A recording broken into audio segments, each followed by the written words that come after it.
back, everybody, to the Unfounded Podcast. Good morning, coming to you from Phoenix, Arizona. It is a beautiful Sunday morning here, and I am excited to be talking with you. I'm excited to be doing this journal of sorts again. I've taken the last couple of weeks off for good reason. Unfortunately, I had a family member and uncle pass away this last month, and so my family's been dealing with that. Emotionally and spiritually, and then also dealing with the funeral. And so I was attending that, seeing family and taking care of family in the best way I know how, at least, and getting reacquainted with family. And that's how I wanted to start this podcast off, this episode at least, is kind of talking about a little bit of that experience. Because it was really refreshing. And something that I needed, and I didn't know I needed. And I'm hoping for my family members that were also a part of this experience over the last couple weeks. I hope they're feeling the same, as we deal with a lot of the sadness and, go through the grieving process of losing someone. We also get to remember the best parts of them. And that's can be a pleasant silver lining in that process. And that's what I've found, at least. I find it funny that when people pass away, there's a clarity that comes. And what I find so beautiful about what I've experienced over the last couple of weeks is I found a rekindling in my family. Something that our families needed for a very long time, kind of a reinvigoration of a certain type of love, I guess. A certain type of desire to know each other.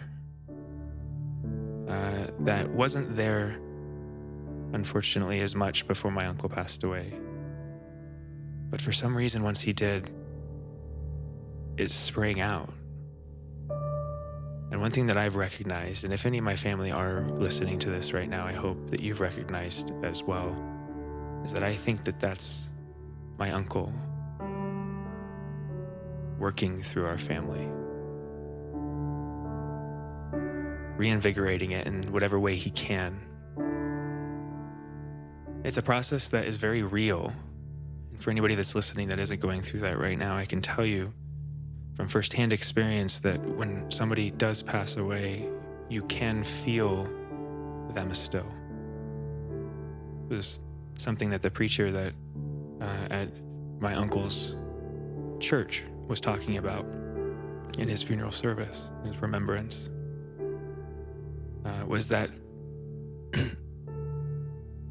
and I mean this no matter what you believe, I feel like this is so real that it's a universal. It's something that anybody, regardless of what they believe, can recognize, that the only thing that doesn't exist is nothing. By definition. Nothing can exist. Right? It's a weird kind of catch-22. Something we don't think about very often, but we often, when confronted with more of the atheist conception of death, we often think of nothing. But what's weird is you can't imagine nothing, because to imagine nothing would be to imagine something. So as soon as you picture something, it's not nothing. And I think that's leading us somewhere, trying to tell us something. A secret that's hidden. You have to look for it.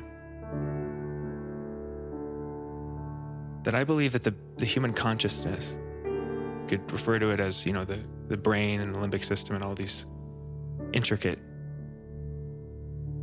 nerve centers, that they sense the world in a certain way.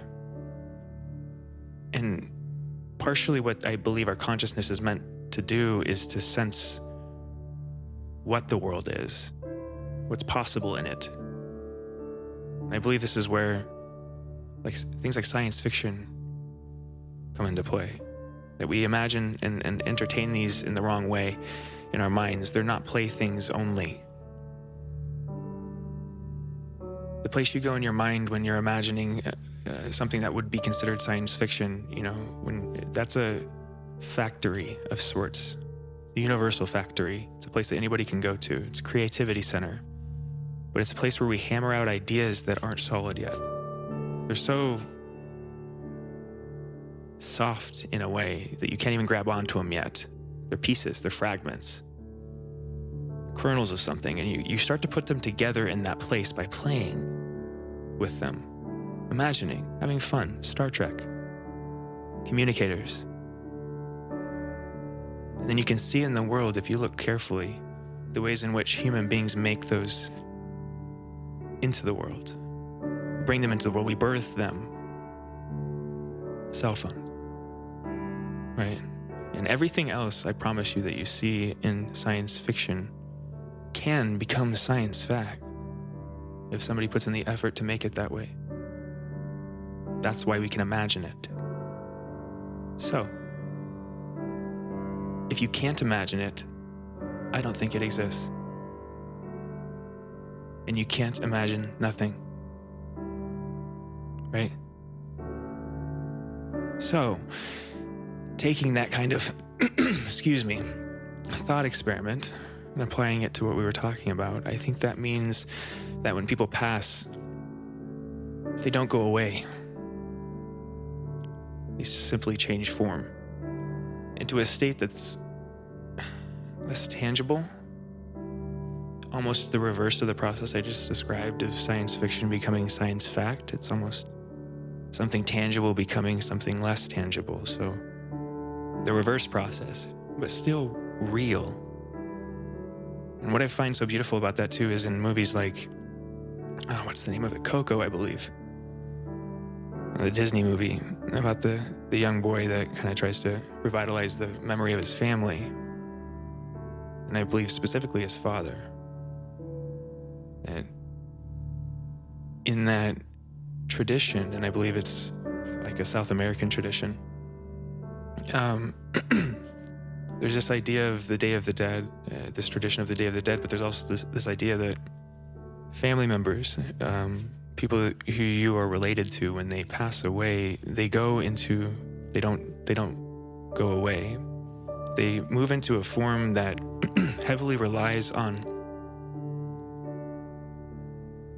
the memories of the people that are still, that they actually live in the memories in a certain way, right? Through them. It's the life force that they still exist in.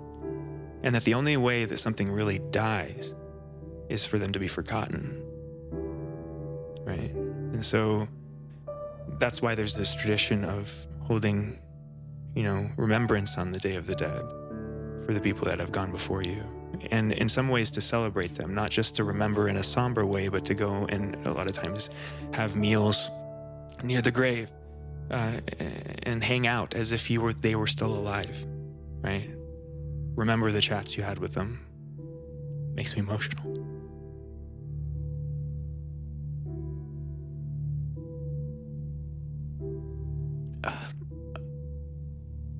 Because in those memories, they are alive still, right? And that's not just a saying. I'm not just saying that to console anyone that has gone through that or is going through it.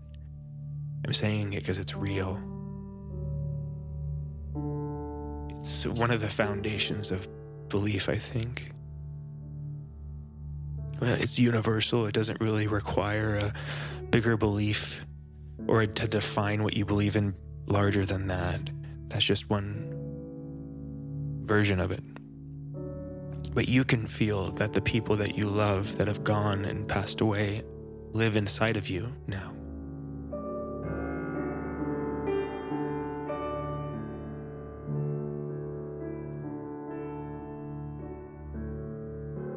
And in that way, you never lose them.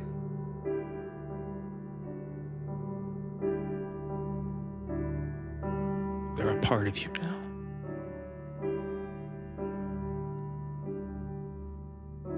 So there's a joining that happens in death, where you become bifurcated, at the very least, amongst the people that you shared this life with. And the way in which they hold those memories in their head defines what you are now. And so we honor the people that we love. And we celebrate that they're in whatever place we believe they are in, according to whatever religion we follow. Right? But one thing we can take solace in is that they are not gone.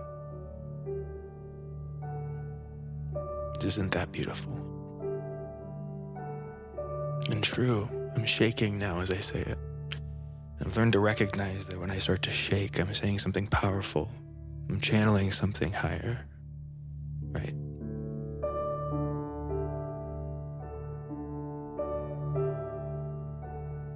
One of the things that is so important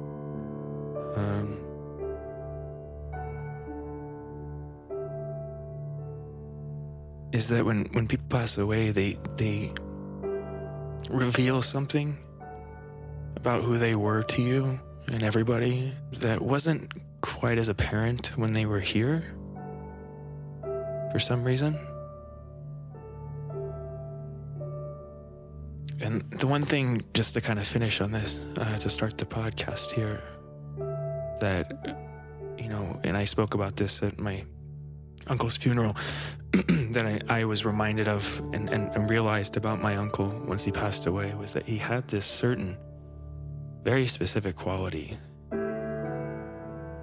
that doesn't really have a good word to describe it, but the best and most accurate way to describe it was a certain gentleness. If you were to meet my uncle, he was outwardly a man's man. He had a handlebar mustache for a large part of his life. He chewed and smoked for a period, and he worked for the mines for a period of time and was a diesel mechanic. He was a hunter, avid hunter, and very experienced, guided hunts, things like that. So he was an outdoorsman, a man's man, truly. And so I think because of that, there was a certain quality that I missed, and maybe other people missed. But we always knew when we were around him, we felt. And it was that he had this gentle nature, something very soft about him. And I don't know if you've ever met somebody like that. You'll sometimes come across people like this, that they're these big men, intimidating figures in terms of their size and their muscularity and their looks. But when you're around them and when they speak, you feel a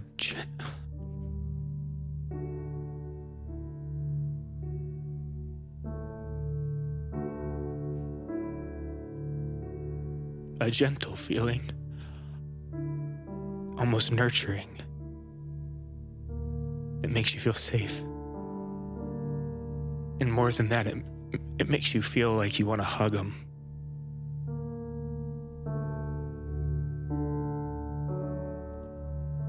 And those men specifically, I've only come across a couple in my life. They've been some of the most generous people I've ever met in my life. And so to wrap this part of the very emotional beginning of this podcast up, I just wanted to say that about my uncle. So that anybody listening, if you do have a person in your life like that you know, go hug him.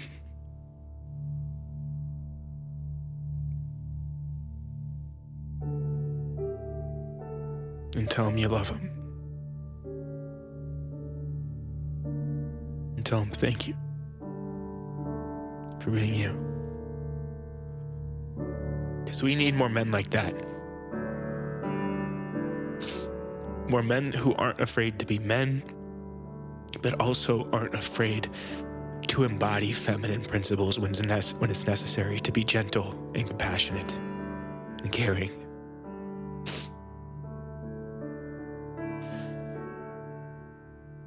That's That's what I learned from my uncle. How to be that. So I thank him for that. And I honor him now. For anybody listening who knew him.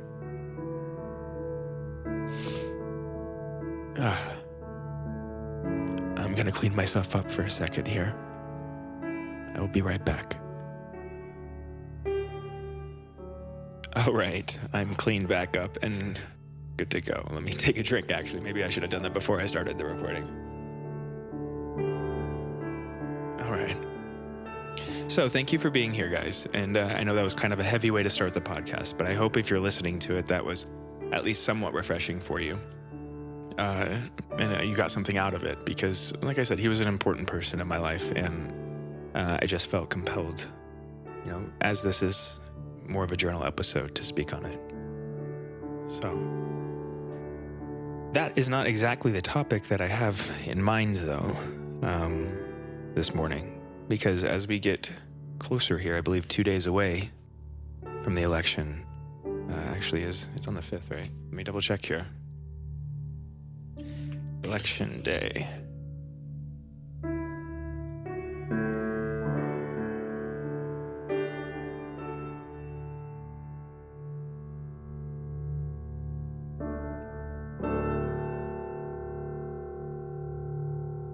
Yeah, November 5th. Okay, so I don't know why I had to check that because I knew it was November 5th, but I wanted to make sure. So yes, in it's like 2 days here, we have the presidential election kicking off, and I've obviously been kind of on hiatus these last couple years, doing a lot of healing, watching, as I've said in some of the last episodes, taking kind of notes on the world in general, where it's at, and people in general, how they're acting as the world is where it's at. And it's been interesting. I've really grown a lot as a person over the last 5 years, especially, but the last 2 years specifically. And I hope you have as well, especially if you've been listening along to the podcast, because I think it's now coming to a time where we are being called to apply the principles that we speak on, right? In practical ways, in things that will affect our everyday lives. And one of those ways that your life can be very directly impacted, most directly impacted modern day, is through the elections. So if you are an American citizen, if you're listening from the United States here,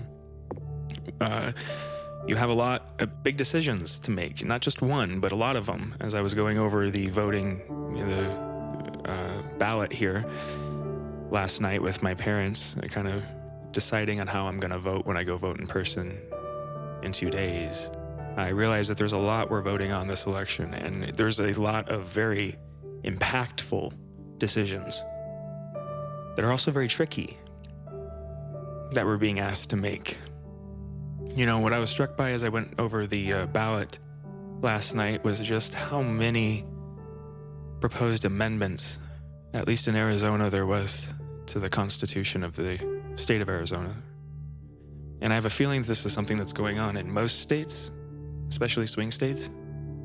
But if I remember correctly, and I might be misremembering, but in the elections that I voted previously, I remember there usually only being 1 or 2 proposed amendments at a time during an election. And I can't remember if it's primary elections or presidential elections or midterm elections that tend to be more prevalent in. But I know during this election, at this one at least, I believe there was 8 to 10 maybe in Arizona. Some of them being very radical proposed changes, amendments to the Constitution of the state of Arizona. Now, I think this is happening partially because of a lack of political education, government in the school, at least. Failure to understand exactly the principles under which the system was designed, right? And while states are, under that system, designed to be a little bit more malleable than the federal government, I think, because their proximity to the populace They're closer to the people. We have more direct control over state government than we do federal government. Thus, it changes more freely than the federal government, and it was designed to be that way. The system was, right? That being said, there's also levels to how easily you should change rules within each state government, and amendments are always meant to be very difficult because they're amendments to the Constitution, to the fundamental government of the state or the country. So that, I believe, let me see here. Let me double check this before I say this. How many states are needed to ratify an amendment to the U.S. Constitution?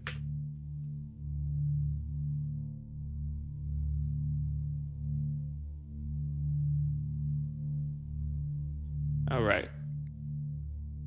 So in order to ratify, and this is actually less than I thought you needed, but in order to ratify an amendment in the United States, you need 50 out of 38, or you need 38 states out of 50 to ratify an amendment, which means you need to have 3/4 approval, 75% approval for whatever you're proposing to be able to have that ratified in the United States. And that's pretty difficult to do. If you follow politics, if you follow history especially, you'll recognize that there's very seldomly a time when people are unanimous or even 75% for something. There's certain issues modern day that are approaching those levels or are at those levels, which is partially why the political conversation has become so confusing. One of those being immigration in the United States. Immigration, the issue of immigration is one of the most significant ones in this election. And I believe the recent data was showing that most Americans, up to I think 83.5% or 84% Americans, consider it a substantial issue, one that needs to be taken care of, a priority, right? That kind of consent is, from a political standpoint, basically unanimous. 83%, over 3/4 of the United States saying they think when something's an issue means that's the people want that done. They want something done about that. And so that kind of demonstrates how difficult it is, though, because that doesn't happen very often, right? And in order to win that kind of consent, it takes the entire country getting behind something, essentially. Because you have to think about it from the other perspective. There's always going to be people that don't want something too. But in order for at least the United States Constitution to change, that needs to be a very small minority, and it was designed that way, right, on purpose, so that we are ruling through consent, right, so that the rules that are applied to us are being applied because we agree to them, in large part. Now, the reason I bring it up is there's, like I said, about maybe 8 or 10 proposed amendments to the Constitution in the United States. I might be exaggerating a little bit, but there's a lot. And it appears as though the process is significantly easier to change the Constitution of the state of Arizona. And I need to do more research on exactly how easy that is, what the process is. But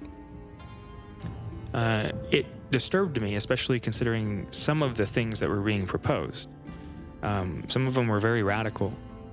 Talking about, restricting the powers, the emergency powers of the governor, changing the Constitution so that essentially the Congress or the representatives, state representatives, could vote to override the powers of the executive in the state, right? And so these are fundamental changes.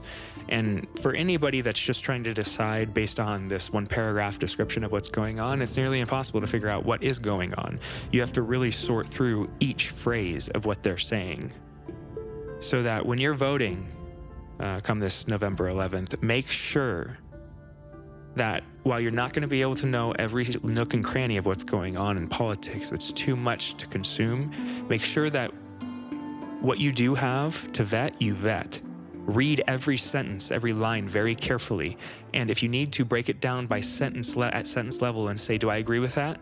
Yes or no. Do I agree with that? yes or no. Make a tally on the side if you need to. And then tally up each one on the side. And if you agree, at the end, you have more agrees than no's, then you know where to vote. And if you have more no's than agrees, then you know where to vote, right? But do it that way. Find your own process to go through these, because there are certain lines that are very deceptive.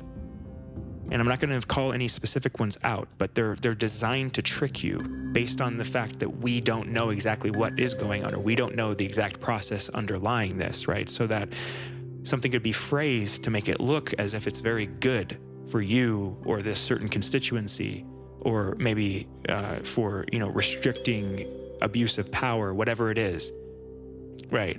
But that if you read carefully, you'll recognize that there might be an ulterior motive underpinning that. And that if you want to change an amendment, it should be very hard to do. And there's a reason for that. So that people don't abuse power. So that we don't have tyrannies. Right? So that especially if you're talking about adjusting the power dynamics in the state constitution, one that I think is functioning pretty good up until now, right? You have to have a really good reason for it. So that on the surface, on the outset, I can look at every single one of these proposed amendments and say, you better have a good argument. Not saying I'm on no, but I'm about as close as you could be unless you pull me back over. Because by default, I think we got it pretty good. State government's working pretty good. But I do know there's a lot of people, especially in politics right now, that are very thirsty for power and are very angry and are trying to take out revenge on the world for whatever their trauma is in it.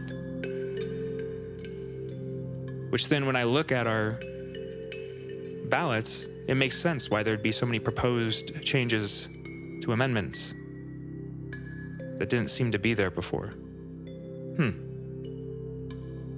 while they can be very tricky the way they word some of these things and make you even feel bad for voting one way or the other, recognize that if you have that emotional pull one way or the other, it's being placed there very specifically to make you feel a certain way so that you vote a certain way.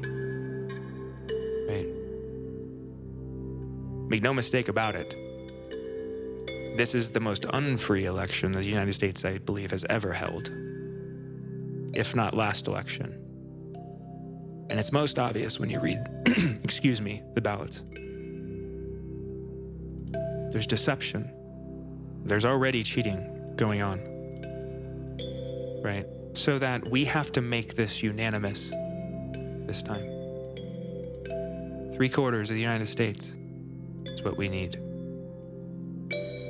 We need people to stand up and say, I'm done with this.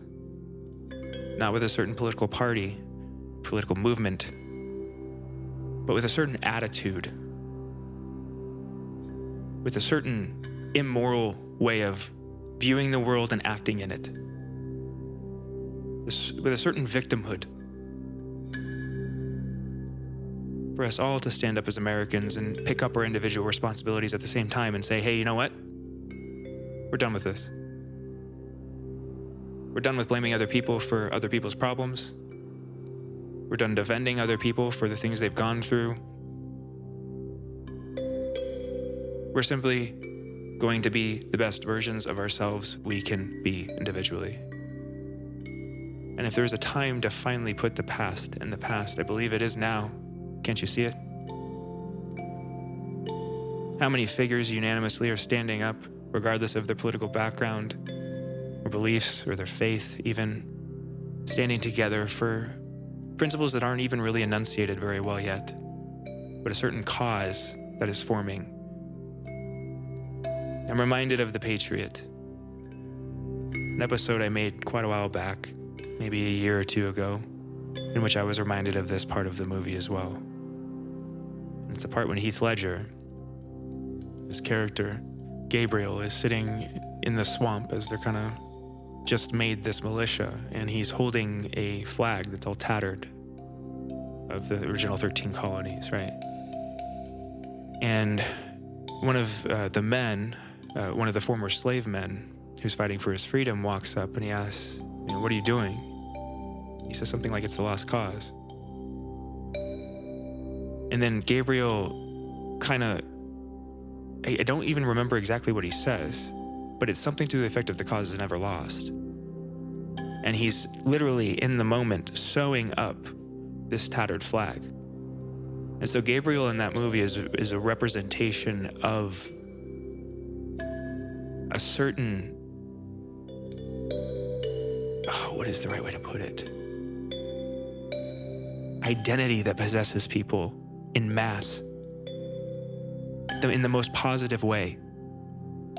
When motivated from truth and justice, the principles that we founded this nation on, when you are motivated truly out of that place, when you are being honest, when you don't want to harm anybody else, but you just want to be heard, you just want what's right to come into being, that is the cause that you see in that movie. The cause was never the United States.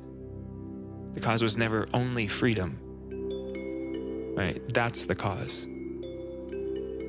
The cause is an identity, similar to the muse. It's a deity of sorts, a bifurcated figure like Jesus that inspires something greater inside of us, right? And in many cases in the United States, based on these principles, it may be that figure that we're just not recognizing, inspiring this inside of us, the figure of Jesus, I speak. But I don't think that's the point, because I don't think the figure of Jesus needs recognition.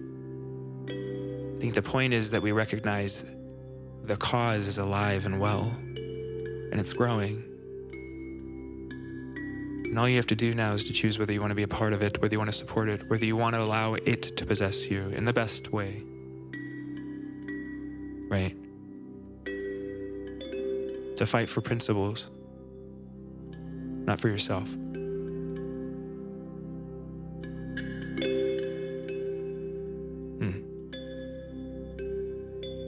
I think we're being reminded of where America came from right now, folks.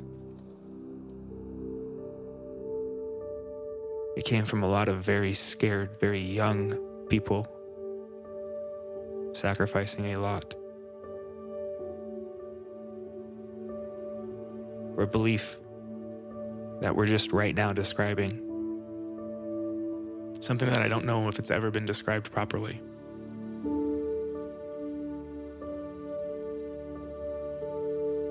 But what we watched as the United States came into being during the Revolution was a certain type of the highest worship you can have.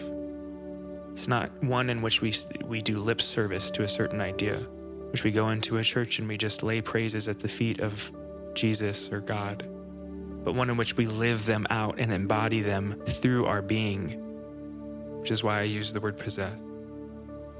Because while that usually carries a negative connotation, I believe that you can allow positive energies to do the exact same thing. One of the processes you often watch me do here or listen to me do here is that process of channeling. I think the difference between the term channeling and possession is more of a definition of the type of energy that is filling the vessel than a difference in process. And a higher level energy has no desire to possess you in the way that we imagine it, right? So that if you allow or give space for that thing to fill you up, as soon as it serves its purpose, it leaves you. Because it doesn't want to take you over. It loves you. This is why we see, I think, figures throughout history do divine things. It's because they're allowing themselves to be filled with divine things, inspired by them, so that they act them out.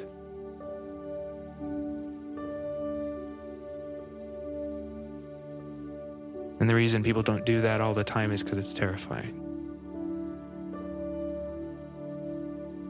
Because it usually means that there's some sacrifice it entails.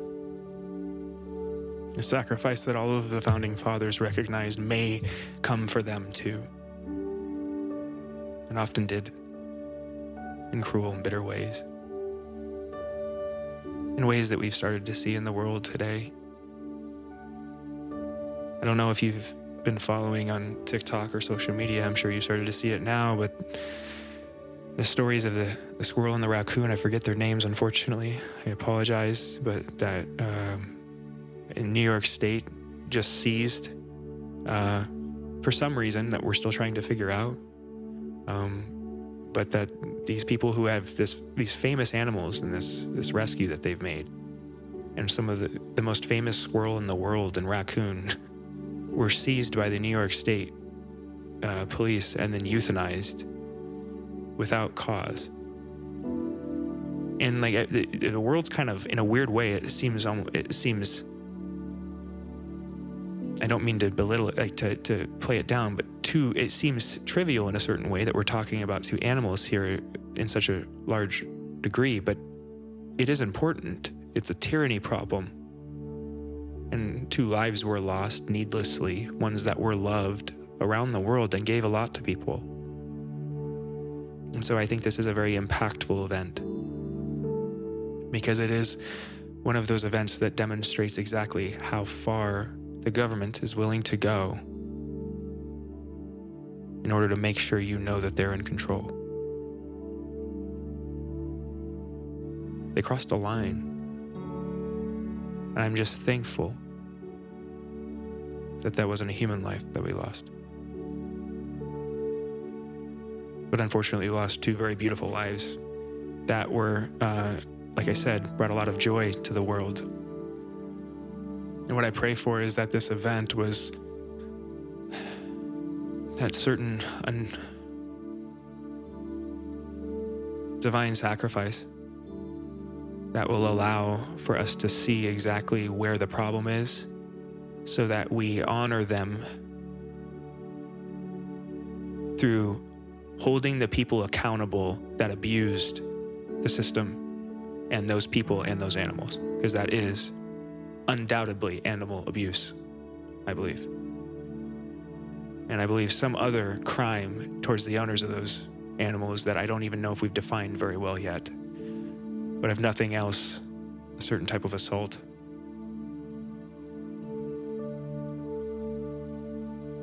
And the best way to describe the whole action is tyrannical. And it reminds me of another provision that I heard of just a week or 2 ago that was recently passed, I believe at the federal government level, which allows the federal government, and this is going to sound crazy, but you can look this up yourself, allows the federal government to use lethal force against U.S. citizens in times of protest and riot, if I'm remembering correctly, which is something that's never happened before. And also brings up a whole boatload of questions, considering the context of everything that's going on right now. How scared I'm sure you are as an American citizen to even speak about how you feel right now because of the social punishment that has been hanging over your head for the last 10 years. But that's now turning into a legal one, an existential one. And so I believe that the reason I'm being called to talk about this election and politics and this topic is because we need to be ready as individuals for whatever comes in the future, be it good or bad. We need to prepare ourselves for the bad and hope for the good. Right? Because it's in those bad scenarios that the Joker plays, right? You know, if I recently rewatched The Dark Knight with my dad, and it was really interesting because I think he really enjoyed it too. Because, you know, I think he was seeing some of the he was looking at it at a different level this time as he watched it than he has before, in the way that I was doing as well. And it's got so many levels to it, that story does, right? But one of the things that pops out of the figure of the Joker, the Heath Ledger one in The Dark Knight, is that what the Joker does is something so dark. He knows a secret that nobody else knows. And the reason they don't know it is because they don't want to admit it. They're too scared. This is partially why the Joker's always smiling. It's partially why the Joker always tells a different origin story when he approaches somebody in them. He's like, you want to know how I got these scars? And he always tells you a different one. I think the reason for that is because the Joker knows that everybody, and he knows this through pain, whatever his version of it was, and we kind of start to understand it through the origin story in the Joaquin Phoenix Joker, right? But that it doesn't matter what the specific scenario was. That's what's more terrifying. We like to think that the worst versions of humanity are created in very specific factories, under very specific scenarios, which we haven't been a part of so that we could never be. But the Joker knows that's not true. He knows that all it takes is for you to be placed in that certain scenario, in one with enough chaos, with enough nonsense, enough pain, and enough suffering, to where whatever inside of you is trying to hold you together also snaps. And then you understand him. Right? That's what happens to Two-Face. Right? Is he goes from being the hero and then he turns into the villain, right? And the way that he turns into the villain is actually thinking that he's strong enough to take on the villains. That the villains, he doesn't take them seriously enough. He doesn't understand that these things are that way for a reason. A reason that if you don't understand, you may fall victim to, or more than likely will if you don't understand it prior to taking them on, right? And so you see that, the character of Two-Face when he's I forget his name, Harvey Dent, right? He starts out as this hero, and then he slowly falls into becoming Two-Face. And the way that he becomes Two-Face is through the Joker, putting him in a scenario that is so chaotic and so painful that he breaks. And it's the Joker that's there on his bedside once he's broken, once he's burnt, once he's lost everything, that offers him another route. Take your revenge on the world. Right? So the Joker knows what he's doing. That's why in that one scene when the one mob member looks at him and says, "You're insane. You're just crazy," he stops and he looks at him. He says, "No, I'm not. No, I'm not." That's why. There's so much depth in that movie. The reason I bring it up right now is because as we experience pain, we have an option, just like Harvey Dent did. The Joker's there with the gun. Because it knows that pain can do something to you. But the thing that they don't show as clearly in that movie is the one on the other side that's also there. Many, if you're Christian, will probably picture the figure of Jesus offering you a harder path, I would say, a longer one that demands more of you as an individual, but one that in the end leads to a place that you couldn't have imagined before, where you become something so resilient because of what you've been through, that thing that thinks it knows you, that offered you the gun, the Joker, it actually starts to get afraid of you. It can't figure you out now. Hence why the Joker is fascinated with Batman. Why? Why does the Joker love Batman? At the end, he's dangling. He's like, I just can't get enough of you, right? We're like two peas in a pod, yin and yang. And there's something in that that's so beautifully put. It is very true. But in the origin story of Batman, you see pain, loss, chaos. A child losing both of his family members to murder, robbery, then being thrust into a position of authority where he's forced to grow up and not have a childhood. So you could imagine what kind of monster that could create and how angry you would become. Could become at the world if you choose to. But instead, what Batman becomes is a different version, the Dark Knight. right? The hero that Gotham needs. And in that Dark Knight movie, what it is the person that's willing to go into the darkness and even willing to be confused with the Joker, being willing to be attacked and ostracized in order for the greater good, for that long-term goal to come into fruition. That's the kind of strength that's forged in that fire if you choose the other path that Two-Face didn't choose. You become Batman, the Dark Knight, the ultimate hero. Somebody who's not superhuman. He doesn't have any superhuman abilities. He's a human being. The thing that makes him superhuman is his choice. That while he has all of the makings of a villain, he chose to be a hero instead. And that's why the Joker's like, what? There's something about you.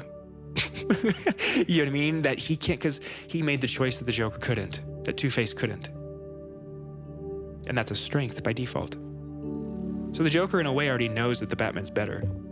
The Joker knows inherently that the Batman will defeat him.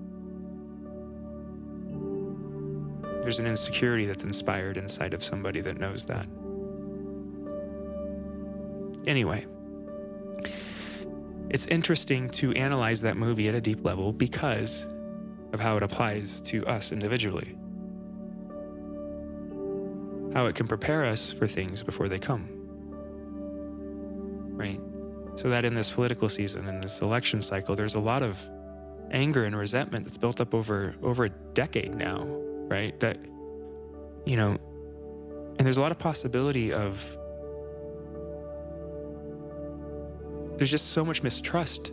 There's possibility of that mistrust bubbling over into violence. And I think the reason I bring up the Dark Knight and the Joker and that choice is because that's the choice that's offered to you if something doesn't go your way, or more specifically, if something goes really badly for you. You experience chaos, unfairness specifically. How are you going to react? What are you going to be? Are you going to be Two-Face?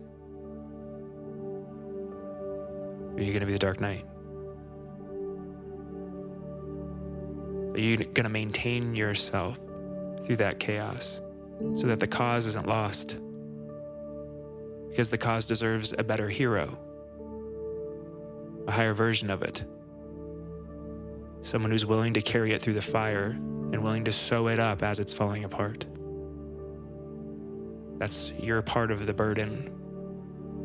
While Heath Ledger's character in The Patriot, I don't believe was based on a real figure, that was a real person. Those are real people that took that upon their shoulder and moved it a step forward for us, which is why we enjoy all of the things that we have here. And you, as an American citizen, have the same responsibility. It didn't change at all. We just forgot it. So it is now time for you to serve that purpose and to go through the pain and to choose to be better for it. And to keep choosing to be better for it. And to stare down people who are making the opposite choice, who are deciding to burn the world down. And to know that they're just on the opposite side of that same choice.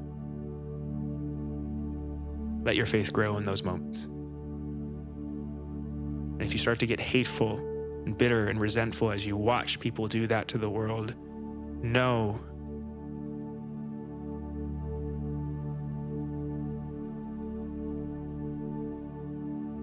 that too is only a dividing force.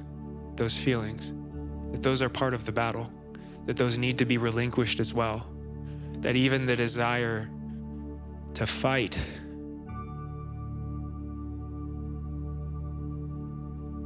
out of anger and resentment, that can be put down too. And that you can find a way, we can find a way to welcome people even as they are in the fits of rage back.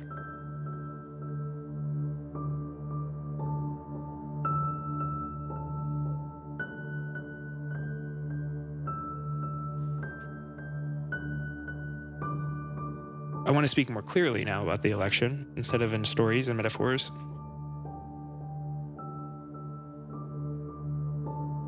About my beliefs and what I believe, what I'd like to see.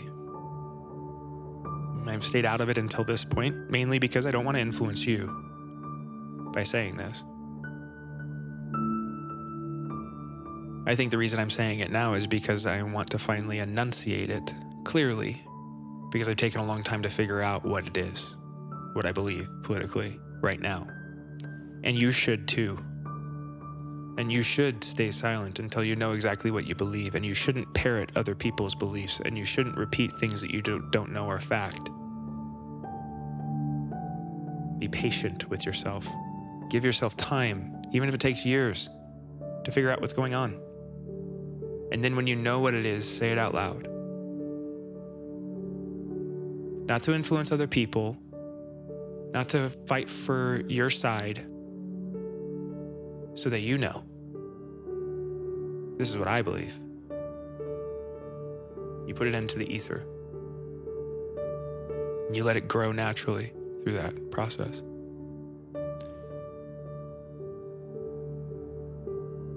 I believe in this election you are being given a very clear choice. Similar to the choice I just described to you, except in different context. It is in some ways an extrapolation of that choice between being the villain and being the hero. The way I see it, you have two sides, two political parties who have given for a long time the American people two different stories. Not necessarily two different stories, but they've kind of leveraged the American people against each other in funny ways. They've taken the most downtrodden of us and leveraged them for political power, right? And used kind of different motivations for that over the years, different scapegoats of sorts, right? But essentially,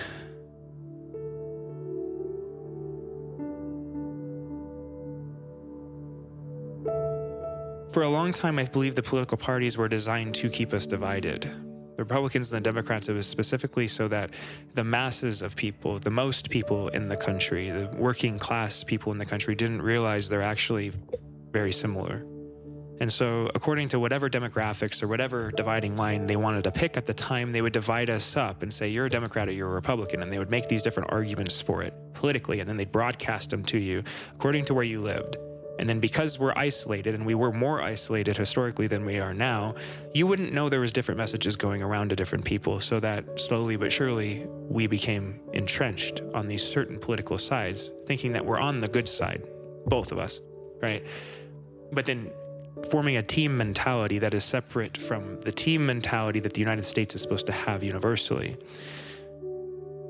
Human beings do have this competitive nature to us. And we have this tendency, once we have a group that we identify with, to start to identify our in-group by who we define as outside of the group, more so than just by the characteristics that we share, right? And so we ideally in the United States want that to be the national identity, to be that team, right? But what's slowly happened over time with the political parties is that team identity has been distilled down into two different teams. So it's divided the country right down the middle. And that's been for political purpose, right? So that you could wield political power. Different political parties could, I think, kind of play with the system in different ways that at first was just kind of gray areas so that they would be able to win more easily or to wield more power. But then slowly over time has turned into straight up cheating. Manipulation of the system, and in some very specific ways, I believe even treason. Now, I don't launch that at any individual person. I say that generally because I'm just noticing certain trends go on at the federal government, in the federal government, and the frivolousness in which we've been wielding the legal system and trying to change the fundamental constitution of not only the government, the federal government, but the states themselves, the judicial system, the lower courts, all of this, there's a lot of gray area tampering that I believe has at some point, and I don't know this, like I said, for a fact, but I just intuitively believe crossed over a line at some point over the last 10 years. So that now we not only are dealing with the issue of two political teams fighting each other, we started to deal with a political issue of corruption internally. And as both sides did this, both sides started to, I believe, try to paint the other side as the corrupt political party. And what it's devolved into now, the way I can see it, is I believe what happened over the last 4 or 8 years is actually you witnessed the Republican Party die. The traditional Republican Party, the Republican Party of your father, I believe, died over the last 8 to 12 years. And you watched this kind of through the media, as Fox News used to be kind of a powerhouse in terms of news media, and especially in my family. I know most of the people that were conservative in my family, would religiously watch Fox News and trusted it just inherently for their media. And it held more weight with the other news organizations, but then slowly over the last 8 to 12 years, it was kind of ostracized as like the redheaded stepchild, so that conservative news started to become fringe news. And there was this narrative that started to form that the only news that's actual news is news that comes from one side. But because it was the only news, it's not painted as if it's from one side. I watched this process happen because this is while I was studying politics, while I was watching CNN religiously. So I watched as like Fox News became more irrelevant, and in the process, the Republican Party's traditional arguments kind of fall apart. And then I watched Donald Trump come on the national stage. And Donald Trump wasn't a Republican. He was a Democrat for a large part of his life. And he really, in general, was more middle of the road in terms of policy. He was a businessman, right? I would probably tended to think of him more as like a Clinton Democrat when he first appeared on the political stage than anything. So that by him getting the Republican nomination, it was kind of like a usurping of the Republican power dynamics. And I believe that was the beginning of the end of the actual Republican Party. Now, it died slowly as Trump was in office, I believe, because he elected and appointed a lot of people who were traditional conservative Republicans. But what they all did slowly, from what I can tell, a lot of them is like betray him or stab him in the back slowly over time in order to maintain loyalty to the Republican Party and platform. A platform that was losing popularity for Trump's version of the Republican Party. And so what we've seen now, I believe, especially after the 2020 election, is the Republican Party has gone grassroots to a level that it no longer resembles the Republican Party in any way, shape, or form that it used to be 12 years ago. And that most of those old kind of warhawk conservative Republicans, while you still have the warhawks and stuff like that, they don't hold political sway. Their arguments don't hold power. It's the Trumpian Republicans, as they refer to them, that are holding political sway and power. It's the more libertarian Republicans that are holding political sway. The people that are more middle of the road. And I believe that means that the Republican Party that we know and grew to understand has died. That being said, I believe something else has happened to the Democratic Party. Like I said, slowly over time, it's grown in power. And it grew in popularity based on, I believe, taking advantage of certain demographics very intentionally, specifically the Black vote, specifically the Hispanic vote, specifically the Asian vote, and specifically the young vote and the women vote. They divided the country up into these different segments, and they tried to figure out exactly what messaging would get to each one of these individual groups. And they conveniently left out anybody that didn't fit the narrative, so specifically white men, right?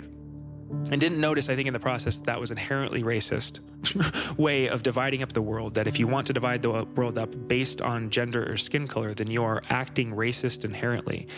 But that the party is too ignorant of itself to understand that that's what it's been doing, so that it divided the country into more racist bits and then slowly turned the country on itself unintentionally through this segmenting of itself. And I think pitting different demographics against each other based on their race very specifically.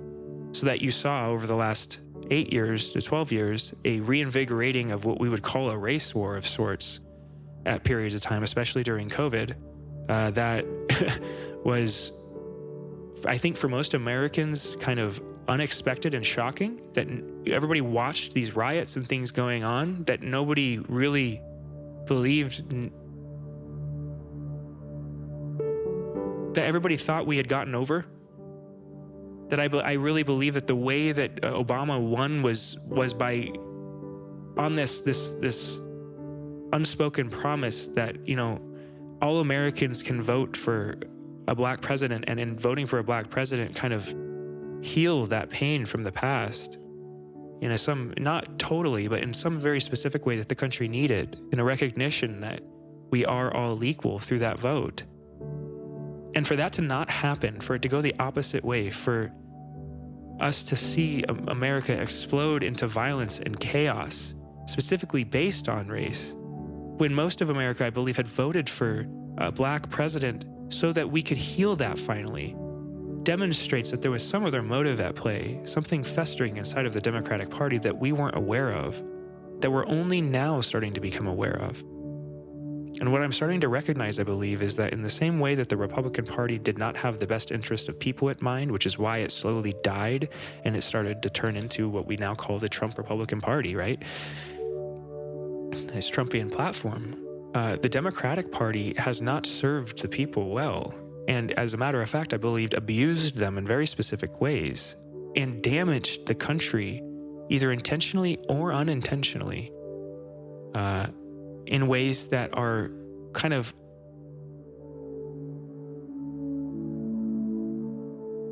undeniable at this point, where people can see very clearly that there are lies that are just being repeated over election cycles. And there's something about the figure of Kamala Harris that is so transparent, that the attempt to switch her with Joe Biden and to usurp the process that was supposed to be democratic was just the last straw. That the first time with Bernie denying people their chance to vote for somebody that they believed in, somebody I believed in, that a lot of Americans believed in, and just switching in somebody like Hillary Clinton based on some kind of bureaucratic rule set built into the Democratic Party for exactly that kind of control, and then justifying it, that was the beginning of whatever this has turned into. And that what I believed happened was enunciated really well on another podcast the other night, and they said something like this. It started with Bernie. I think it was on Joe Rogan. And they stole the election from Bernie, the primary from Bernie, very clearly. Something you can see on Bernie's face if you watch that Democratic convention back again. You can see this shock on his face, like what just happened. But that Bernie was a grassroots version. He was a Democratic version of what Trump is for the Republicans. And he was coming up at the exact same time that Trump was coming up for the Republican Party. So the way that I see it is that the Republicans, while they didn't welcome Trump in, Trump overwhelmed that party. Maybe because it was already weaker for different reasons, and was able to take head of that party during that election. The Democratic Party had a certain immune response to it, to that grassroots movement. It was the same movement, just speaking through different political megaphones, right? But it was coming from the same place, people experiencing the same kind of frustrations, just wanting a different political outlet for it. That Bernie was the Democratic version of Trump in that sense at that time. And the Democratic Party, instead of allowing the democratic process to play out in the way it's intended to, decided to cheat and to deny the people their voice, and implanted Hillary Clinton, very specifically somebody that didn't represent the people's voice in any way, shape, or form, and then expected them to toe the party line as if that was something that they wanted. And then also, over the process of that first 2016 election, I think revealed just how deeply they were rooted inside of the media and how much they could influence things like polling. So that most people, including myself, because I voted for Hillary Clinton that election, I was completely under this spell when this happened, which is why I can speak about it so clearly, is that we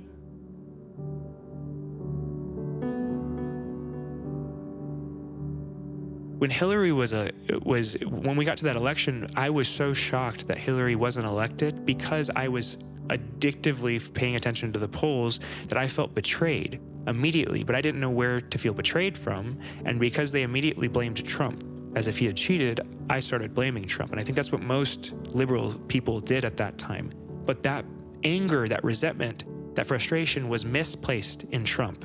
The anger should have been placed with the Democratic Party and the Democratic leaders. And the reason why is because they were the ones that stole your opportunity to have a real fight there and to actually get a liberal version of a grassroots movement and populism in the White House.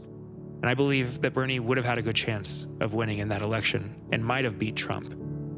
And so that the Democratic Party really did create this monster that they called Trump, that they then turned into a scapegoat and blamed and lambasted and attacked politically and emotionally and in every other way imaginable for years after this point, made him into Hitler, literally, by calling him it over and over again.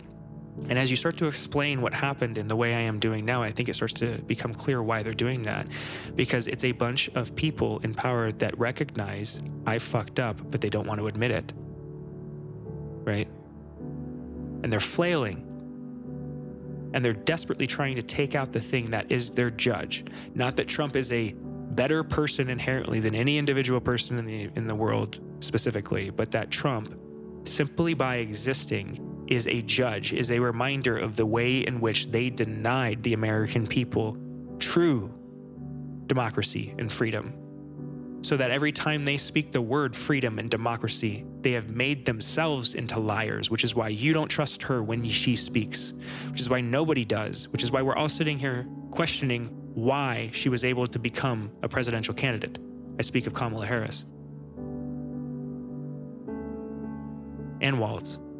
Because both of them represent this problem very well. And I'm speaking very plainly here, not to offend anybody, but to, like I said, enunciate what I see and what I believe. That those two individuals are, by definition,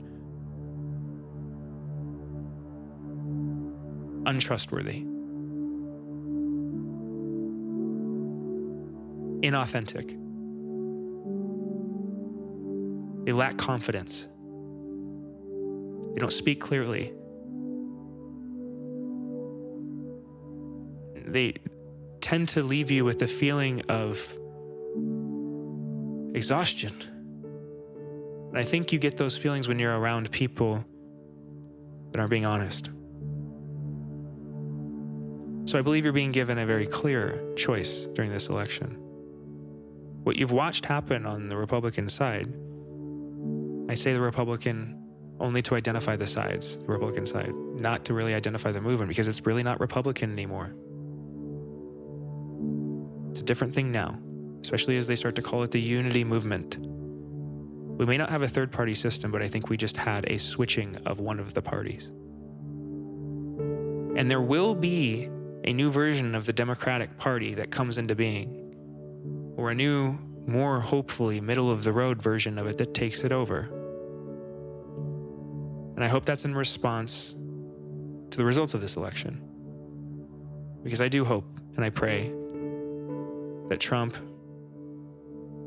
J.D. Vance, and RFK, and Tulsi Gabbard, and Elon Musk, and Nicole Shanahan, that these people who I respect and I trust, and I've listened to for years now, that they be given an opportunity to actually do some good in this country. And so I'm voting for that. It's a referendum on authenticity, this election is. If you can't see which side is more authentic, then you have a problem seeing authenticity in your own life. And the reason for that is because you're not an authentic person. If you pretend to be something else, you lose the ability to see when other people are too. Which is why you'll tend to get fascinated with actors and these kind of people that are really good at acting, because you'll want to embody a better version of the acting you're doing. When in reality, what you should be doing is taking the mask off and to deprogram the acting impulse and to reprogram the authenticity impulse, which is why you see such a stark difference between Kamala Harris and Tim Walz, Donald Trump and JD Vance. It's authenticity. One side is real people being human beings with imperfections, and the other side is real people trying to be perfect things and to pretend like they're something they aren't. That's as plainly as I can put it, the choice you're being offered. And if you disagree with me on that, and if that makes you frustrated, any of the things that I've said today, as I've spoken about the election, that's not my intention. I want you to know that, and you're free to have your own opinion. That's why we live in this country, right? But the impulse to silence people, the impulse to make people feel uncomfortable for having their own opinions, that is something that needs to go away. And I hope that this election is a referendum on that. So, with that being said, I pray for the country as we go into this election. We'll probably be doing some more video episodes at some point here soon and doing some more in-depth kind of video episodes, because I do enjoy doing those as well. But I really like just being able to get on here and talk and see what comes of it. And I hope that this talk of the election, and then also kind of the way that the podcast started, was helpful for you wherever you are at, and comforting if nothing else. Because it always is for me, like I said, just to talk it out, to enunciate what I feel. So often in this world, we feel like we can't speak, and that's partially why I said in that last bit what I said, is that you need to feel comfortable to speak. And I think the feeling of not being able to speak has been growing in this country and the world for at least the last 8 to 10 years. You know, that subtle thing where people are only really themselves when nobody else is watching. You know, when they're talking on one of the Rogan episodes about your WhatsApp groups and the conversation difference between what happens in those group combos and your messages, and then how people act when they're out in public, and the difference in the jokes, specifically what people are willing to laugh at and what people are willing to be offended by. Why is there a difference in those conversations? If there is a difference for you in your relationships between the ones that when people aren't watching and when you're out in public and people are watching, when there's this social pressure, people act differently then you're just seeing the mask get put on and off. You're recognizing how many of us have to wear a mask just to survive or to feel comfortable in the world the way it is organized today. That means it's not organized right. The world should be designed in a way that makes you feel safe and comfortable to be yourself. Whatever that is, right?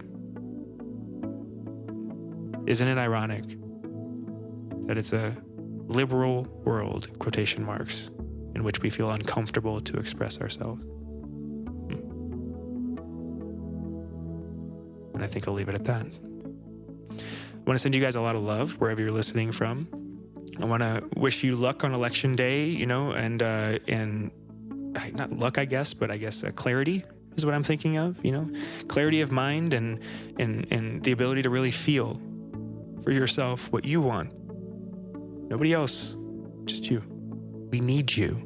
We need you to really speak and to really vote what you feel, so we really know what the universe wants. Right? You're one node in this universe. And the reason democracy works and why it continues to work is not because it's the most efficient or the quickest way to do something, but it's the best way for us to identify what the universe wants, what God wants, because God speaks through you and me and all of us individually. And so when we take a poll, a real one, and people are honest when they answer that, then we know what God wants. Right? That's the way I like to think about it. That's the way I like to think about democracy working. As above, so below. Right? Democracy is the way that we figure out what God wants. And that can be difficult sometimes. Anyway. that's the Unfounded Podcast for today. Lots of love, guys. Happy elections, and I'll be back on here soon.